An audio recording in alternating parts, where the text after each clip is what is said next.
Assalamualaikum warahmatullahi wabarakatuh. Hai kelas, apa kabar semuanya? Semoga sehat selalu dan kita selalu dalam lindungan Allah Subhanahu wa taala. Amin ya rabbal alamin. Kita bertemu lagi dalam pertemuan keempat pelajaran bahasa Indonesia bersama Bismillah. Baiklah, kita langsung saja memulai materi pelajaran kita. Bahasa Indonesia kelas 12, materi teks cerita sejarah kedua.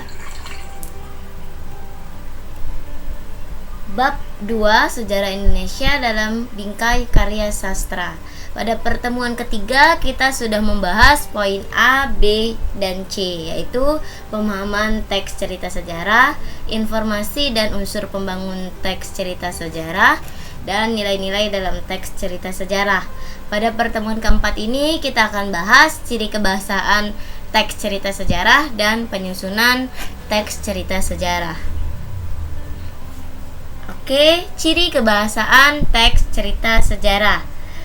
Itu yang pertama ada frasa adverbial, itu berhubungan dengan waktu, tempat, kejadian atau peristiwa.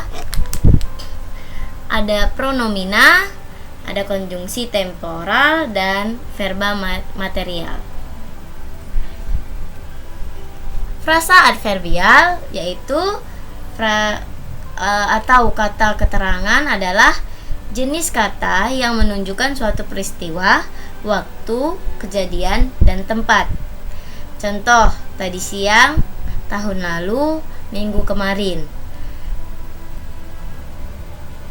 Kata ganti atau pronomina yaitu jenis kata yang digunakan untuk menggantikan nomina atau frasa nomina dan kemudian memberikan nama seseorang secara tidak langsung. Contohnya, saya, kapan, nya, ini. Ya, kalau kata ganti itu biasanya ada kata ganti orang pertama, kata ganti orang ketiga, dan seterusnya.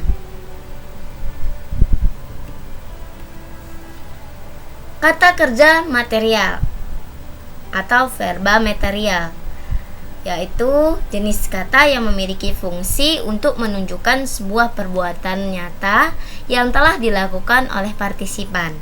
Adapun di dalam kata kerja material ini menunjukkan ciri-ciri yang dapat diketahui seperti perbuatan fisik atau kejadian atau peristiwa. Contoh, memasak, menyapu, membaca, dan lain sebagainya.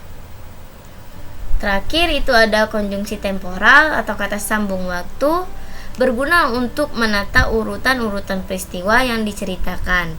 Teks cerita sejarah banyak memanfaatkan konjungsi atau kata penghubung temporal ini. Contohnya itu kemudian, setelah, lalu, dan yang lainnya. Selanjutnya penyusunan teks cerita sejarah. Yang pertama ada menyusun teks cerita sejarah, kedua menyunting teks cerita sejarah.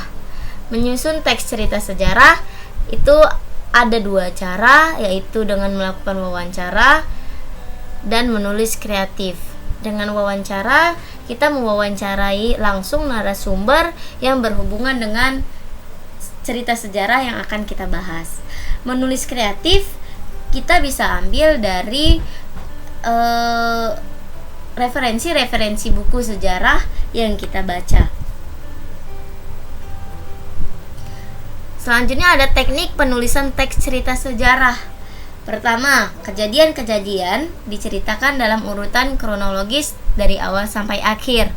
Beberapa peristiwa juga perlu diatur menurut urutan kronologisnya.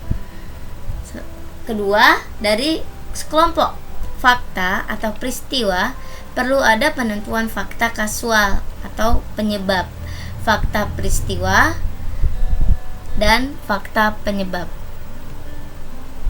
Ketiga, bila uraian berupa deskriptif, naratif, maka perlu ada proses serialisasi, yaitu mengurutkan peristiwa-peristiwa berdasarkan prinsip-prinsip di atas. Langkah-langkah menyunting teks cerita sejarah. Pertama, membaca keseluruhan naskah teks cerita sejarah. Kedua, mencermati kesalahan penggunaan ejaan, kesalahan penulisan ataupun tanda baca. Ketiga, memperbaiki kesalahan yang ditemukan dalam naskah teks cerita sejarah yang dibaca. Jadi, untuk langkah-langkah menyunting teks cerita sejarah, pertama kita membaca keseluruhannya. Terus, kita tandai penggunaan ejaannya, kesalahan-kesalahan dalam penulisan ataupun tanda bacanya. Setelah itu baru kita perbaiki, baru kita sunting ulang berdasarkan bahasa kita sendiri tanpa mengurangi inti dari teks cerita sejarah tersebut. Oke, itulah tadi penjelasan singkat. Terima kasih. Ada pertanyaan, silahkan hubungi Miss melalui WA grup belajar e-learning kita. Itulah tadi penjelasan singkat materi kita hari ini. Sampai berjumpa lagi di pertemuan kelima. Saya ucapkan terima kasih. Wassalamualaikum warahmatullahi wabarakatuh.